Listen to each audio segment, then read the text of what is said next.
Our next speaker is Dr. Lynn Grattan, who is an associate professor of neurology at the University of Maryland Medical Center. She will be speaking about her work funded by NIEHS on resilience and mental health outcomes. Welcome, Dr. Grattan.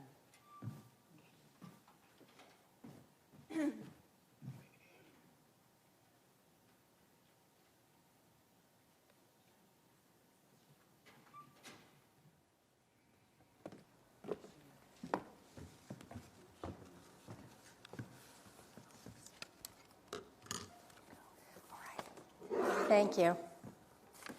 First, let me say what a true pleasure and honor it is to be invited to speak here today, representing the National Institute of Environment and Health Sciences. I am just one of many, many behavioral social scientists funded by that organization, and there's a lot of awesome work coming out of that group. Today I'm going to talk about, initially, I'm just going to tell a little story about resilience and disaster to provide a context for our important work after the oil spill disaster, which then evolved into influencing a conceptual resilience model for rapid response and intervention and further research associated with disaster. And then finally get down to the nitty-gritty of the interventions that came out of our work and our model. The review of the research is going to be very broad brush in order to get in all of the contextual information related to it, and so we have time to discuss, importantly, our interventions. Okay, scholars and philosophers for many years have been fascinated and interested in this subject of resilience. And I'm sure every now and then, even one of us repeats one of these little sayings to ourselves. What is resilience? From a broad perspective, resilience is the qualities that enable an individual to thrive despite adversity. It's thought to be protective against the development of mental health problems. And after disaster, it's important to take into account both time and context. And that's important because a disaster basically is a sudden, unanticipated event that can cause chaos, calamity, discomfort to many people all of a sudden at once. There are 4 types of disasters. Let me go back without distracting you with these horrible pictures on a Friday afternoon. There are many types of disasters: natural, technological, terrorist, and responsible party disasters. There's lots of ways to organize them. The oil spill, for example, would be considered a responsible party disaster because British Petroleum was held responsible for it. Disaster research is very important, and let me tell you why, and I'm not claiming to be an expert in it because I'm certainly not, but because numerous authors would agree, there's probably a disaster a day somewhere in the world, okay? Disasters touch a lot of people, either through primary impacts or secondary impacts, through losing loved ones, through economic impacts, for disruption of work and things like that. Disasters are important to study, and as I said, people say there's one a day. I almost didn't believe it, although every now and then I take a look in the news. Oops. And between this page and this page, these all happened just in the month of November alone. Okay? In response to the high number of disasters that occur in the world, and in the United States in particular, there have been a lot of national, international policy directives organizing and telling folks how you should be responding to disasters. And command and control is commonly a part of that. As part of all of that, there are a lot of political calls right now to enhance the resilience of individuals and communities and counterbalance individual and social vulnerabilities. Lots of agencies and federal sectors are now saying, how are we going to cultivate resiliency? The term, the construct of resilience has almost become a buzzword, which we know has been around in the psychological literature since the 70s and in the engineering literature well before that. The point is is that there were a lot of political calls to action. However, the rhetoric outpaces the science. Someone calls you up and says there's a major catastrophe and disaster here. What are you going to do to help the people behaviorally respond better? We don't have a whole lot of science related to disaster, yet alone disasters in a variety of different contexts. So what we did was we used the Deepwater Horizon oil spill disaster kind of as a laboratory to begin to look at formally with standardized measures in systematic fashion the mental health and behavioral impacts of the oil spill. The oil spill, as many of you may remember from the news, it occurred on April 20th, 2010. 11 people were killed on site. It was an oil spilled for 9 months, 206 million gallons of oil to be close or almost exact, covered 88,522 miles of the Gulf, 950 miles of Gulf Coast shoreline had just black oil. The environmental impacts were great, as you can recall. Many of these images, especially this, oops. All right, got to learn how to dual fist this. Especially this iconic time life photographer image just shows some of the environmental impacts. This was going on, like I said, for close to 900 miles of shoreline. The human health impacts, they were as great, if not greater, than the environmental impacts. Here we have a dock at Apalachicola, Florida, which is usually, these tubs are usually full of oysters, and there should be boats lined up here at the end of the day bringing in their oysters. Even though oil was not there, you can see no oil there. But they had to close so much of the coastline for fear that oil was going to come. And oil came just right within a few miles of it. But they had booms out there. They stopped all fishing. They stopped all tourism charters. No one could get in and out of the bay. And seafood processing plants were closed down, which then, of course, had a trickle-down effect. The people that transported the oysters didn't have jobs. The restaurants didn't have oysters, et cetera, et cetera. As you can see, there were a number of things that happened. And in this picture, I noticed there's even a pet food pantry collection. Even the pets were involved, because we know in most disasters, pets do get involved. 1 year post-oil spill, the BP response was basically to give them money. And in responsible party disasters, that often is an initial response. I must say, though, at the time of the spill, BP did have counselors out on the docks available to counsel any upset watermen or fishermen. I'm sure you can imagine how many fishermen went to a BP counselor to talk to them. I know of none, and no one in the communities knew of one, but we can say they were there if anyone felt distressed. Didn't stop the fact, though, that there were 6 suicides directly associated with the spill.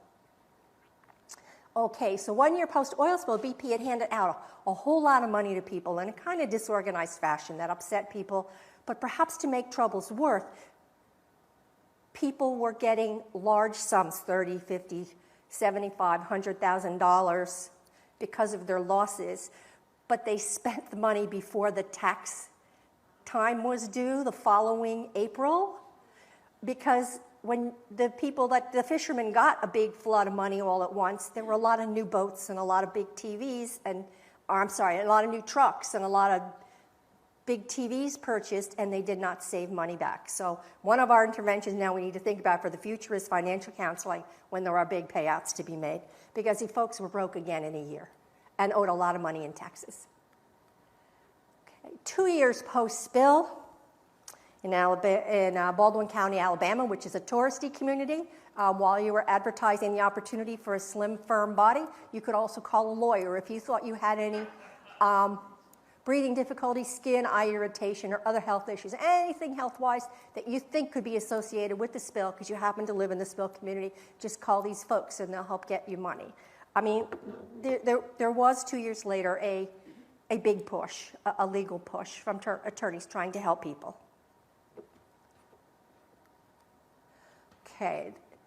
During the spill, actually immediately during the spill, while oil was still flowing, we had set up 2 field sites, one in Baldwin County, Alabama, one in Franklin County, Florida. The oil ended up coming right to here It just like it got through Pensacola and stopped. So this county never had oil on its shores, but it was completely shut down because the entire Gulf was shut down to fishing and the seafood processing was closed. This county actually had oil right on its shores.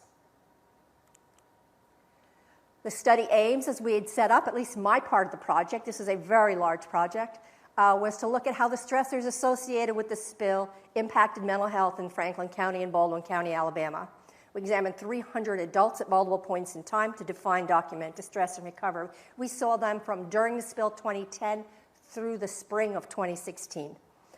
We were trying to identify characteristics and predictors of resilience, i.e., what's going on with them that helps to strengthen them, makes them feel stronger, makes them adapt. Maybe we can use it again. We also immediately implemented a community-based participatory model to facilitate implementation of our findings. And as you all know, that's usually a good model to use if you want to implement your research findings in a community.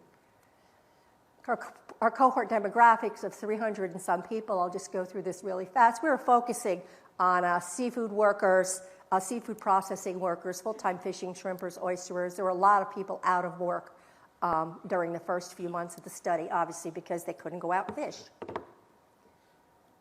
fish oyster, or processed seafood. During the spill, these findings have been previously published, but I'll just run it through for you. We found a whole wide range of psychological reactivity.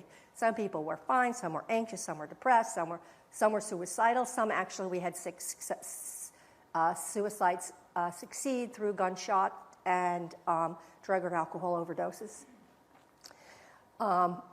Depression and anxiety were the predominant mental health symptoms, with actually 33 to 40% of the people sampled having symptoms consistent with clinically significant depression. And income loss had a stronger association with mental health status than actual exposure to the oil. It didn't matter if they touched the oil, smelled the oil, felt the oil, had it on their clothes, or cleaned up the oil. If they lost a lot of money because of it, they lost money because of it, it had a greater association with poor mental health. Let's look at this over time. So we're just looking at depression, and basically anxiety and anger were also studied, and they follow the same plot. We had close to 2010, 40% of the sample was elevated with respect to depressive symptoms, and then started to drop down. Remember, base rates, although for what base rates are worth in that area, should be somewhere around 9 to 12%.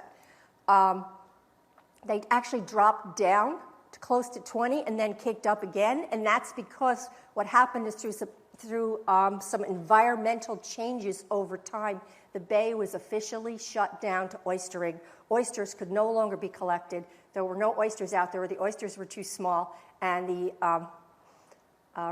National Resources or the State Resources Group had to shut it down. So once again, because of environmental degradation, they lost some income, and we had another increase in depression. Now, let's look at the two communities. Or actually, let me go back a moment. Okay, so when we look at right now, here's a linear regression from the beginning of 2011 to 2015. We found that after to build this model, we went through a lot of pre-analyses, but we found that coping disengagement from your activities or choosing that as a method of coping was the strongest predictor of depression score in Wave 5 or 2015.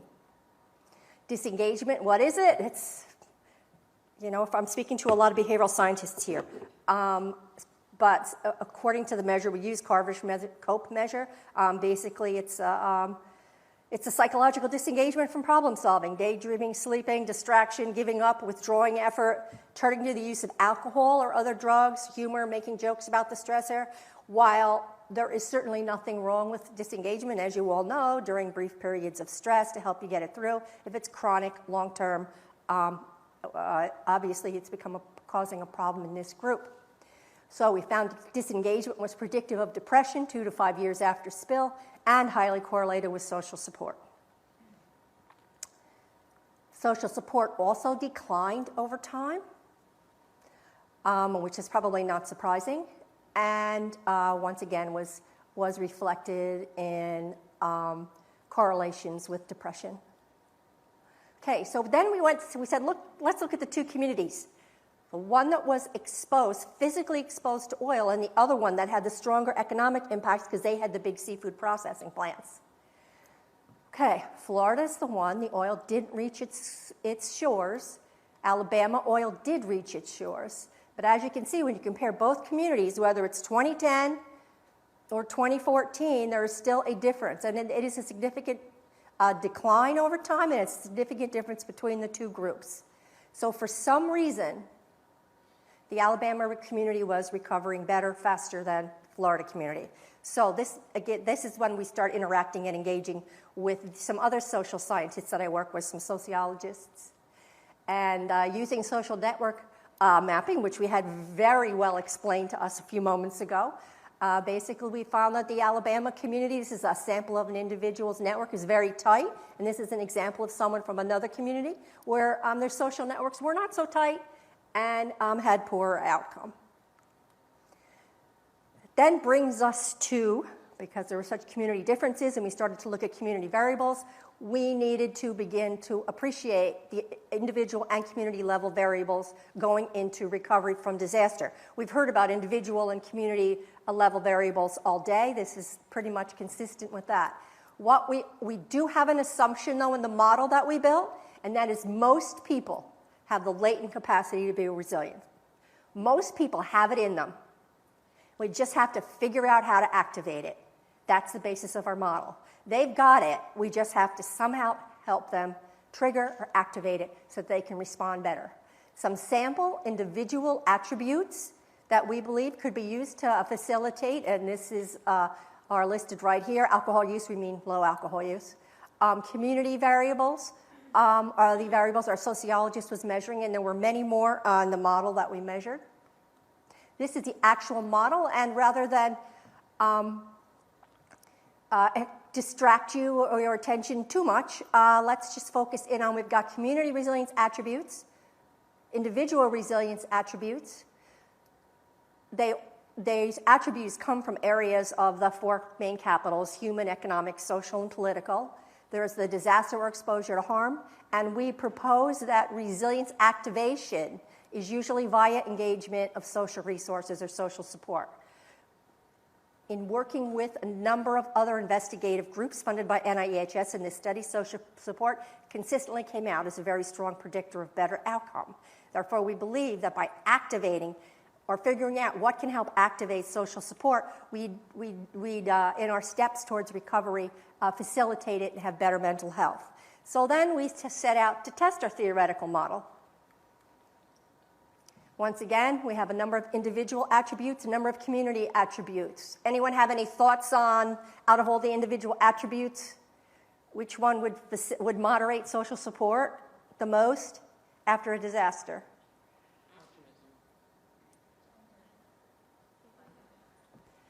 Okay, I hear a lot of different things. Actually, let me tell you, I cheated a bit in how I got to this. We must have entered 50 variables in the so much for hypothesis-driven research. None of my hypotheses came out. So when I asked the research assistant, okay, does anything? I mean, does our whole model just throw it out, retract the paper? We moved forward, and in individual, we found alcohol use had a major, significant interaction or moderated social support in its effectiveness in being able to have a better mental health outcome. I think I heard some people out here say alcohol too. All right, in terms of community variables, there were a number of them that were also associated with better outcomes across time. More specifically, alcohol use significantly moderated the association between social support and total mood disturbance. Lower alcohol consumers benefited from the presence of social support and had better mental health outcomes. In contrast, the high alcohol consumers did not. Individual behaviors such as problematic alcohol use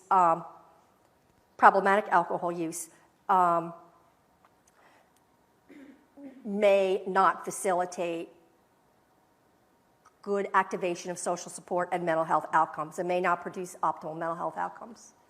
Okay, our implications for interventions. I have this slide of implications, and then I have the practical slide of what we were actually able to do. In terms of implications from our models and discussions with community leaders, We think in the future, moving forward, where we're talking about disaster prevention, identifying vulnerable communities, enhancing behavioral mental health services in those communities, improving access to social support in these communities, many of which are isolated, at least the coastal communities that are often involved in disasters like hurricanes and floods. Increase problem-solving capacities of individuals and families, and create infrastructures to activate social support if and when it's needed. For early interventions, we believe that tangible financial practical support is necessary with financial counseling.